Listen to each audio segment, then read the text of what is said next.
Where in the world is that part I need? The Great Search with DigiKey.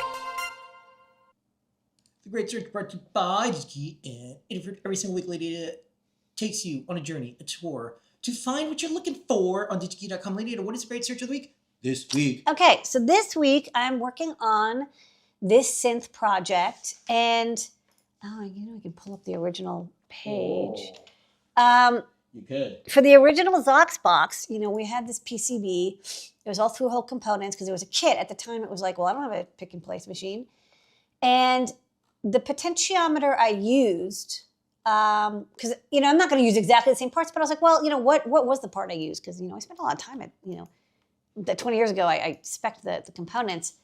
So we used this family of potentiometers. Like all the potentiometers had to be the same height because we had a panel and it wasn't like panel mount. The panel like sat on front and it kind of floated over the components.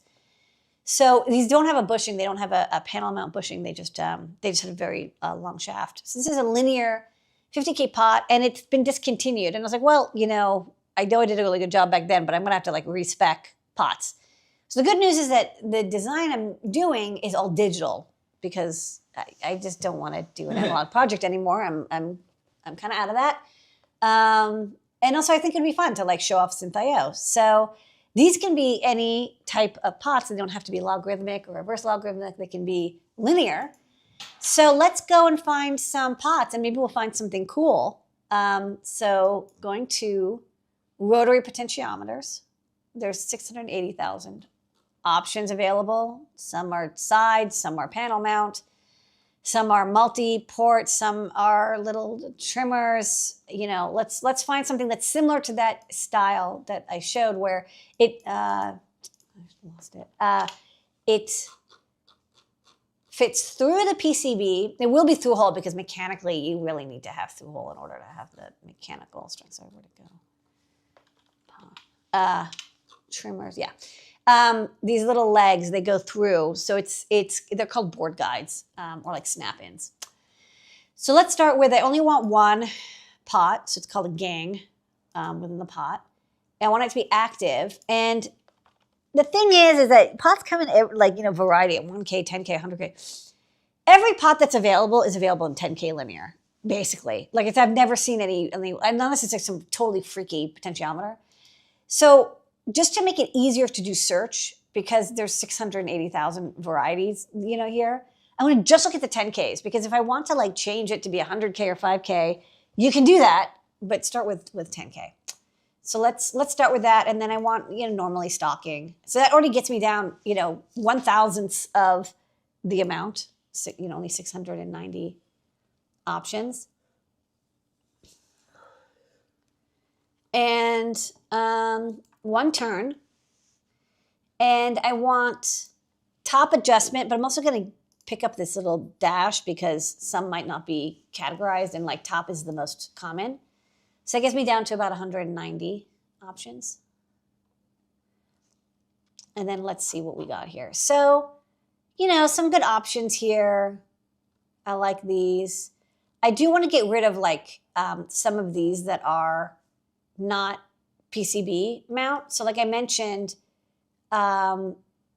we want PC pin with board locks. You see the board locks on the side? That's what I need because when people are really they're doing their techno, they're really twisting the knobs. So let's go and find PC pin with board locks. And let's select those. So it gives me about 80 options. Okay, cool. So what's nice is that there's actually quite a bit of options here. There's ones with T18 knobs and flattened.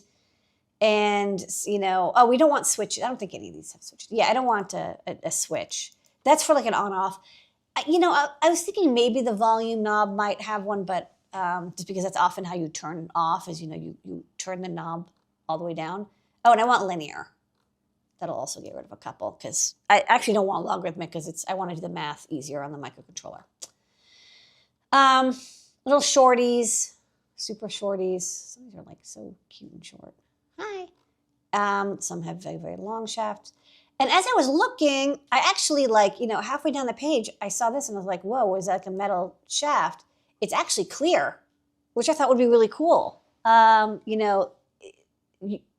don't see them often, but sometimes rotary encoders or potentiometers, you have a clear shaft and then you can put an LED underneath it to light it or to flash to like indicate what the setting is or like how you can visually see the setting.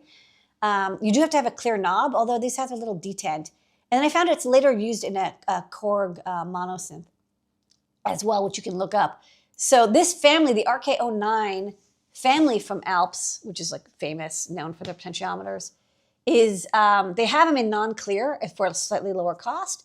But I think I'm going to add a couple of these, like, for $1.40. Having one or two of my pots be clear would be like so cool.